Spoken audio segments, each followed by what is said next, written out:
We're here with Grant Begley and the F-14. He's going to give us some history as well as some details on the plane.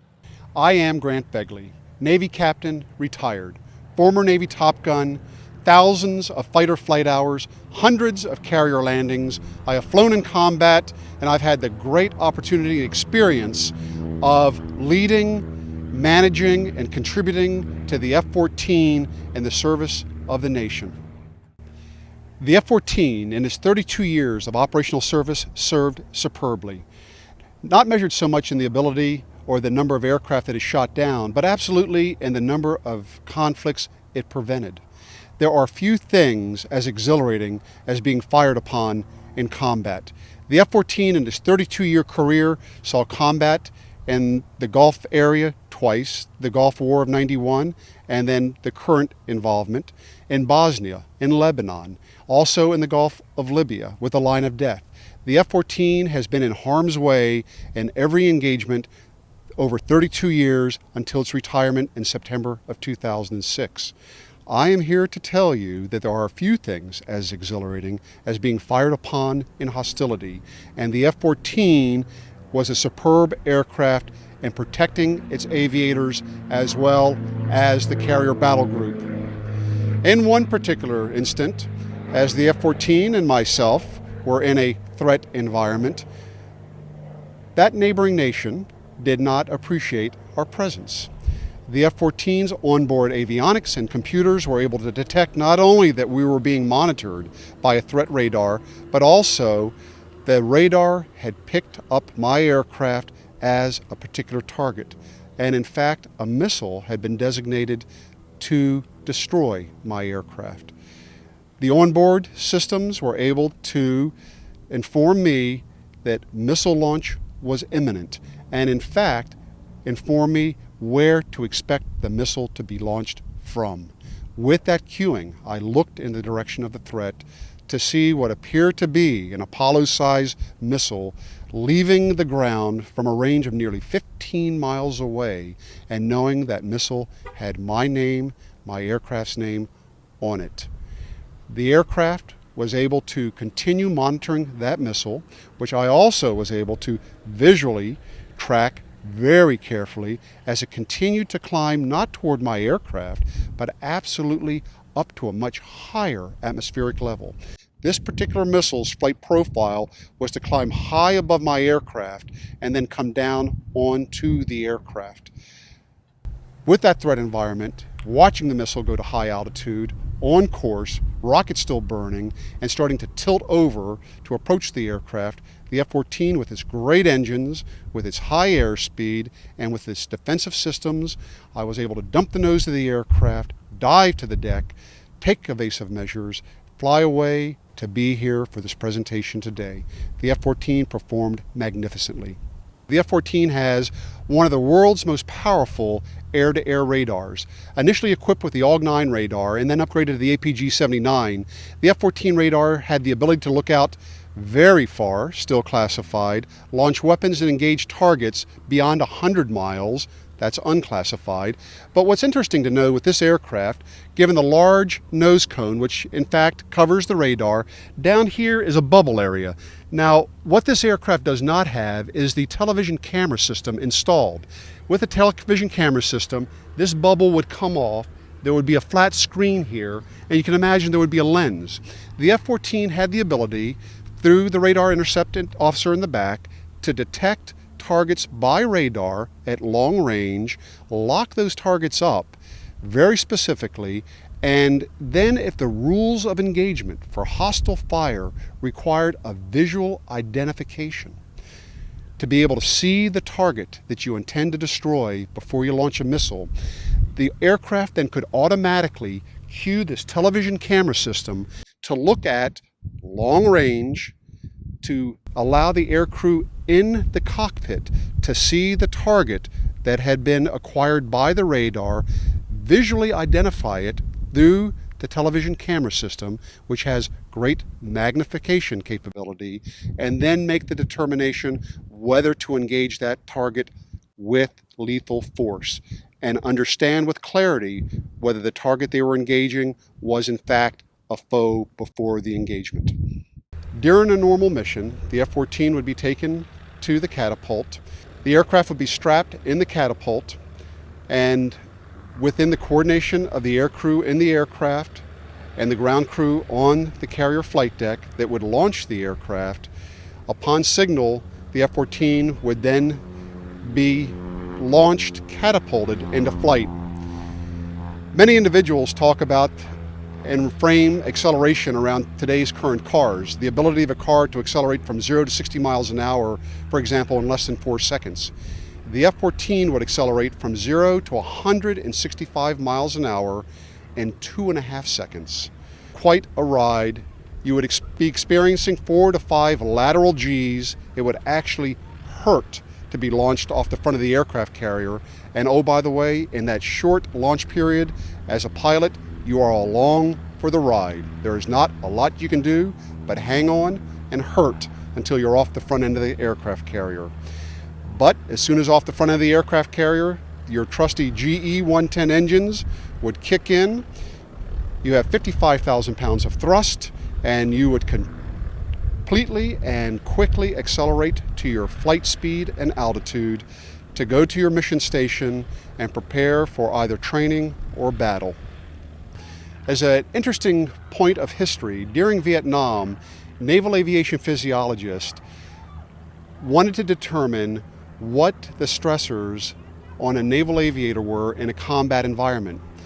Those naval aviation physiologists went aboard aircraft carriers off the coast of Vietnam with their instrumentation, wired up the naval aviators to determine their heart rate, respiratory rate, blood pressure in the combat environment, and the purpose of the evaluation was to determine with expectation that the most stressful environment would be the combat hostile environment.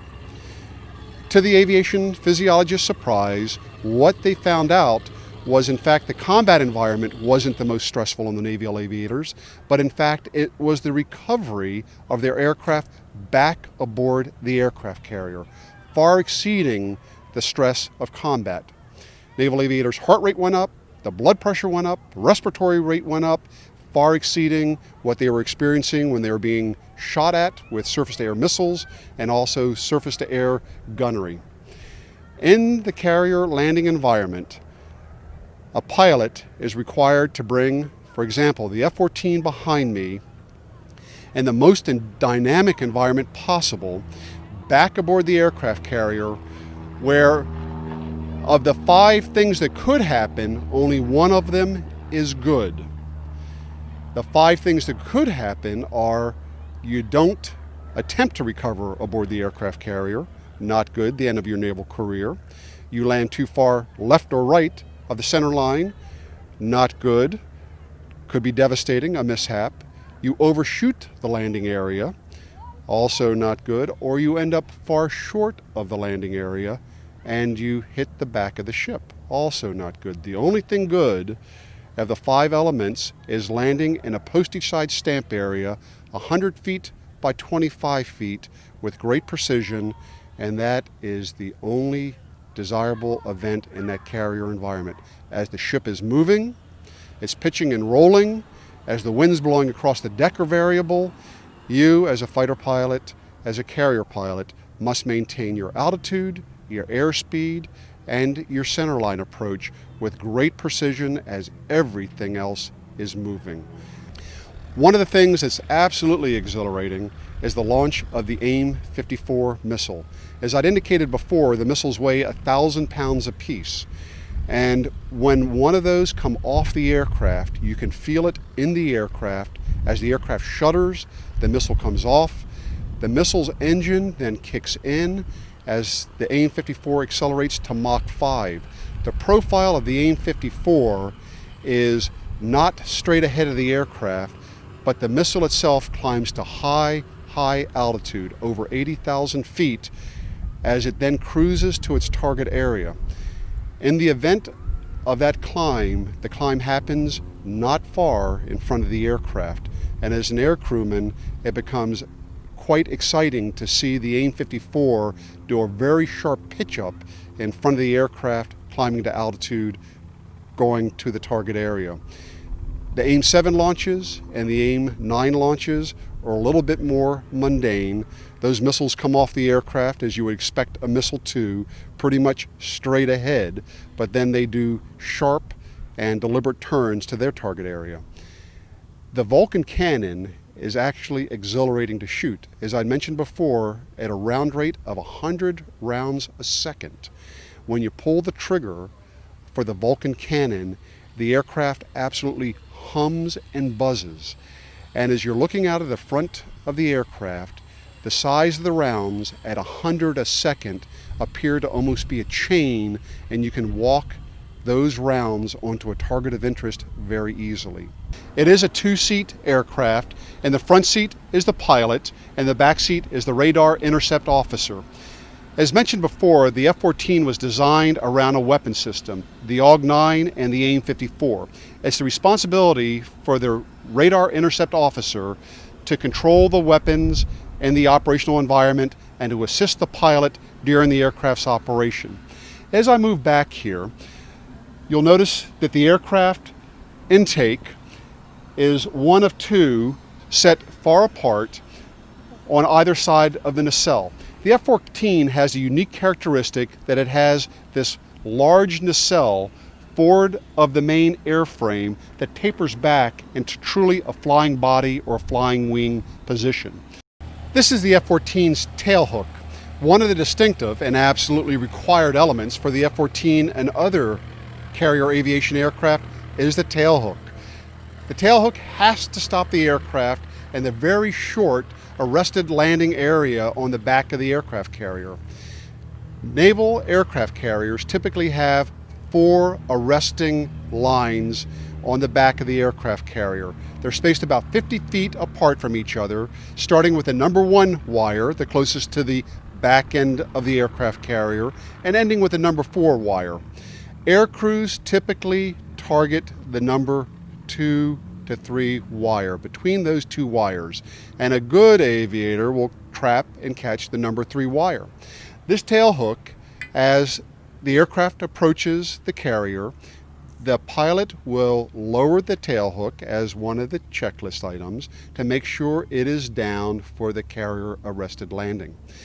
The tail hook itself has a pneumatic piston that lowers the tail hook and holds it down in place rather rigidly. But upon landing, the tail hook has the ability to flex and in fact can skip over the arresting wires.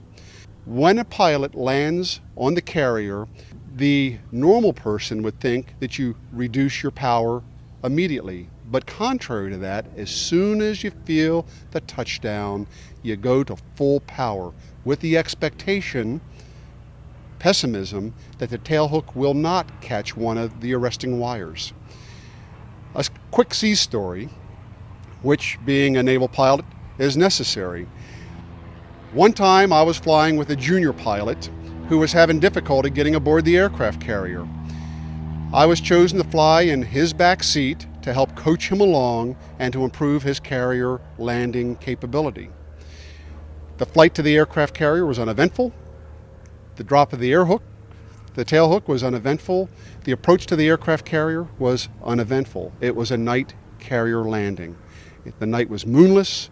There was a low cloud area. It was dark. The seas were pitching, and this young pilot had difficulty getting on board.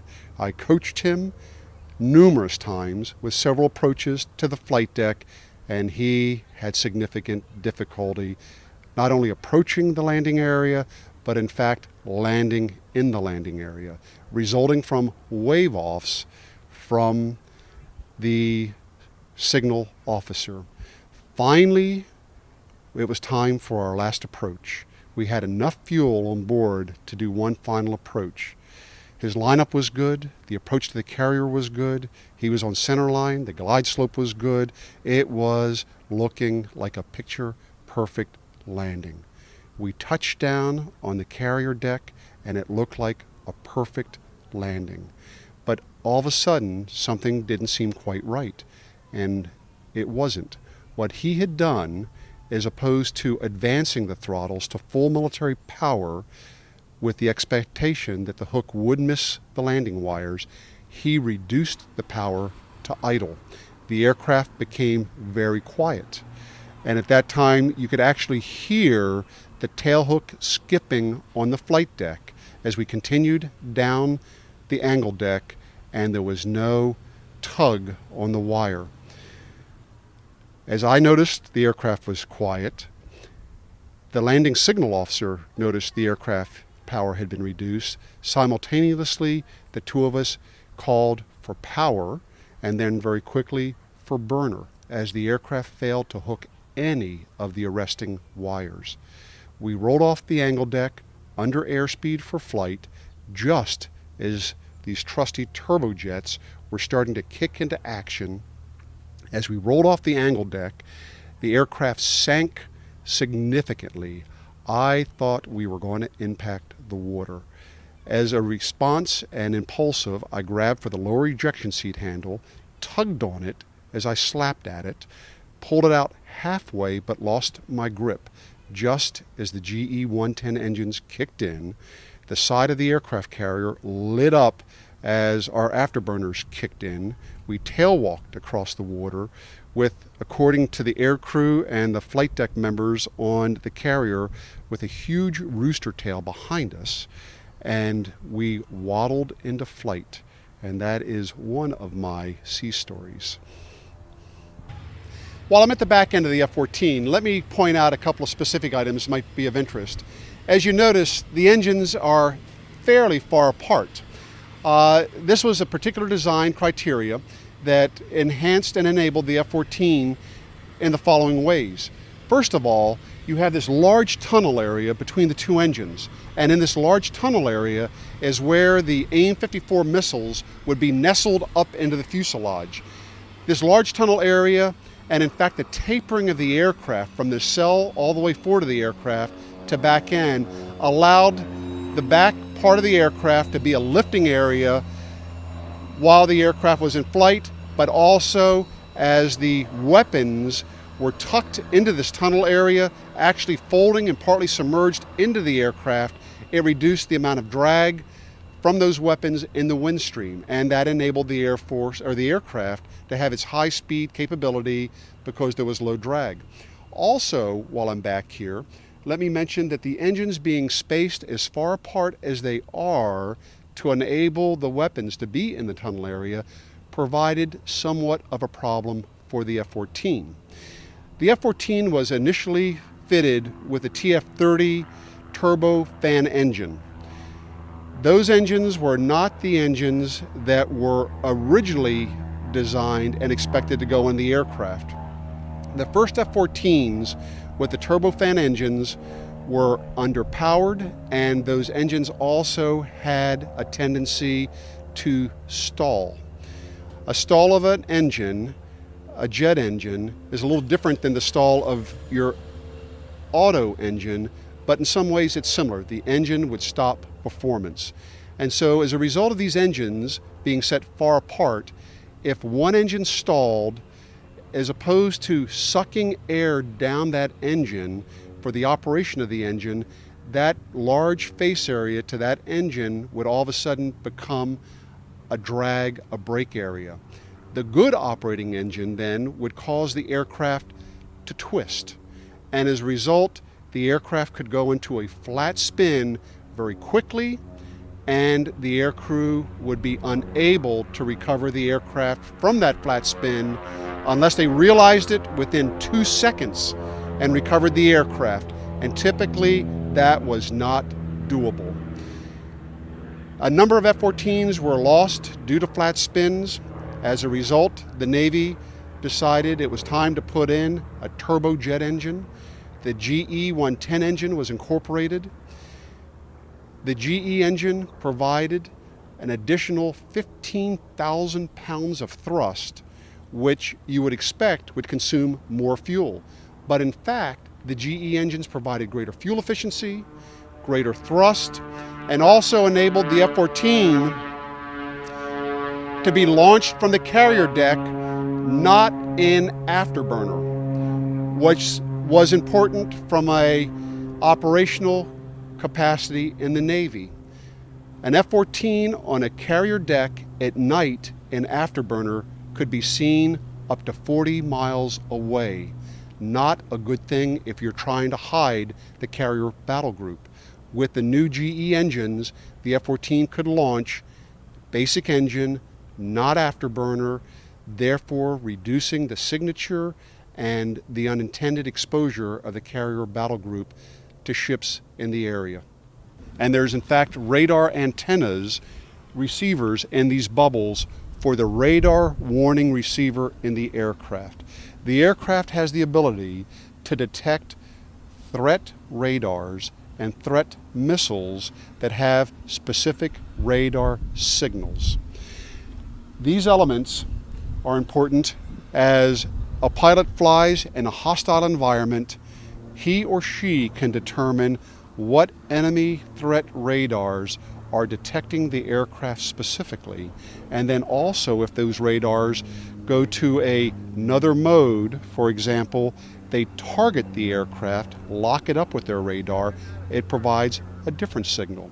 And in fact, if that radar site then launches a missile at your aircraft, it provides an even different signal, which is very important for the aircrew to know. Something important to understand also is that the F-14, with its AWG-9 system and the AIM-54 missile, sends out very specific signals. And so as we have the ability to detect enemy threat radars and enemy threat missiles, the potential enemies also have the ability to detect our radar signals and also our missile signals. And the F-14 performed marvelously in its 32-year career in preventing hostilities. Potential enemies and threat environments knew when the F-14 was detecting their aircraft, knew when the F-14 had locked onto their aircraft, and knew when the F-14 was prepared to launch a missile. In the F-14's 32-year operational history, it only had 4 hostile engagements against enemy fighter aircraft. And those 4 hostile engagements resulted into a tally of F-14 Tomcat 4 wins, the enemy 0. I believe that the F-14's measure of success through its 32-year career is its ability to have eliminated hostilities, to have deterred the potential enemy from attacking our carrier battle group, and to deter our potential enemies from engaging the F-14. The F-14 was absolutely revered and feared by enemy opponents. I've had the opportunity to lock up potential enemy aircraft in hostile environments, be ready to squeeze the missile trigger, but then have those enemy aircraft turn and run. So the F-14's legacy truly is not in how many aircraft it destroyed, but how many engagements it prevented from ever happening. The aircraft itself is over 60 feet long, and with the wings swept forward in the full forward position, it has a wingspan of over 60 feet also. The aircraft, with no fuel on board, the dry weight is over 40,000 pounds, carrying a full complement of weapons, AIM-54s, AIM-7s, AIM-9s, and with the rounds for the M61 Vulcan cannon, the aircraft carries nearly 10,000 pounds of ordnance. To carry the ordnance, the aircraft needs a substantial amount of fuel and actually has an internal fuel capacity of 16,000 pounds and an external fuel capacity of 4,000 pounds for a total of 20,000 pounds of fuel. So with a dry weight of 40,000 pounds, the fuel capacity and the armament capacity, the maximum takeoff weight of the F-14 is over 70,000 pounds, in fact approaching 75,000 pounds. That large and heavy aircraft is capable of Mach 2 plus, has a climb rate of over 30,000 feet per minute, has an altitude of over 55,000 feet, with the engines on board that enable it to those speeds and those altitudes. The GE 110 engine provides nearly 55,000 pounds of thrust. To put that in horsepower, it's 86,000 horsepower. For those of you that are NASCAR enthusiasts, you may realize that one NASCAR has about 860 horsepower. So when you strap an F-14 on your back in full afterburner, it is the equivalent of over 100 NASCARs strapped to your back. And the acceleration is exhilarating. To fly over 55,000 feet, to be able to see the stars in the full daylight, the sky is black, to be powered by those GE 110 engines is absolutely wonderful. The F-14 is a large aircraft to be in a carrier environment, but it was built around the weapon system that would enable it to go out and engage targets hundreds of miles away from the aircraft carrier. For the F-14 to also be able to perform as an air superiority fighter, it had to have large control surfaces that would enable the aircraft to be able to perform in a dogfight manner. As you look behind me here, you'll notice the stabilizer, the stab for the F-14.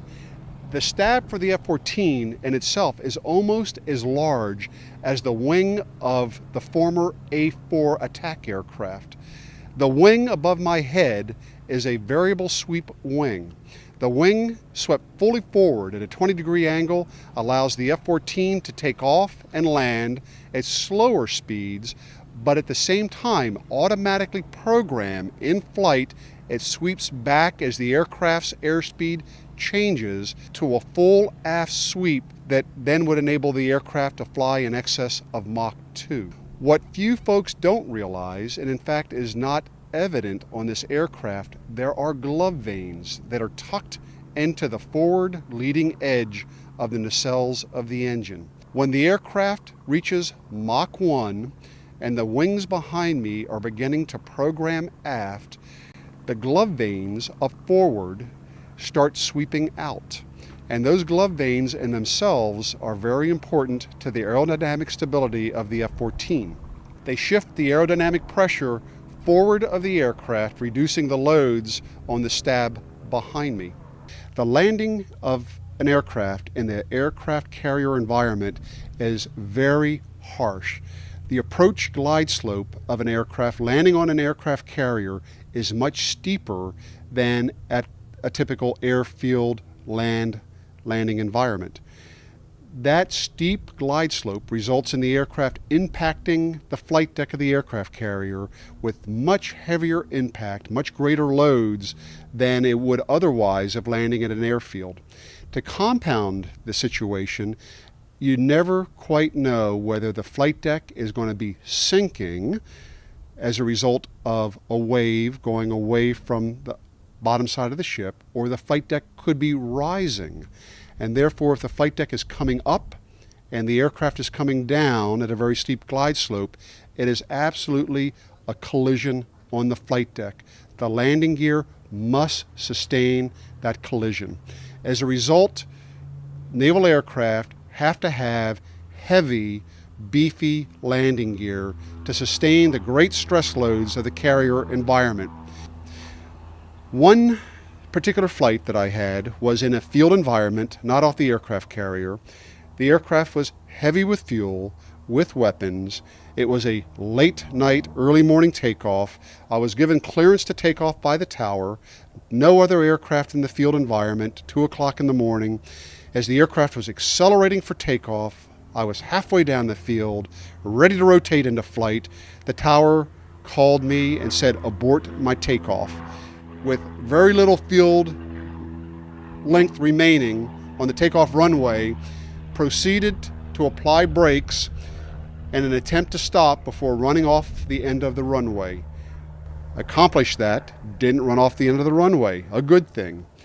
Pulled off the runway though, and the brakes on the aircraft felt a little mushy. The brakes had overheated as a result of decelerating the aircraft. It was traveling at 165 miles an hour. The gross weight was probably 65,000 pounds. These beefy landing gear and these beefy brakes were able to bring the aircraft to the stop I needed, But as I pulled off the aircraft runway, the brakes started failing. Hardly able to stop the aircraft. Was able, with failing brakes, to stop the aircraft, called the emergency crew to come chalk the aircraft so I wouldn't roll off the side of the taxiway. The emergency crew showed up, provided chalks, as this one here, so the aircraft would not just roll off the side of the taxiway, because without the brakes there's no other way to stop the aircraft unless it's with a tail hook, but there's no arresting gear in the area. As the rescue crew chalked the aircraft, the fire started. The residual heat from the abrupt stop continued to build in the brakes of these very beefy landing gear. There was residual grease and hydraulic fluid behind the brake lining area. That heat was enough to touch off the grease and the hydraulic fluid. The grease and the hydraulic fluid in itself was able to then ignite the tire. The tire exploded, which resulted in rupturing lines around this landing gear, which resulted in release of more hydraulic fluid and resulted in a quite impressive fire. My delight is I didn't do what I intended to do, go back to the beginning of the takeoff area and take off for my flight. If I had done that, all the fire, all that event would have happened up in this wheel well. And so I'm delighted these brakes worked well, and delighted for the crash crew that saved me from taking off.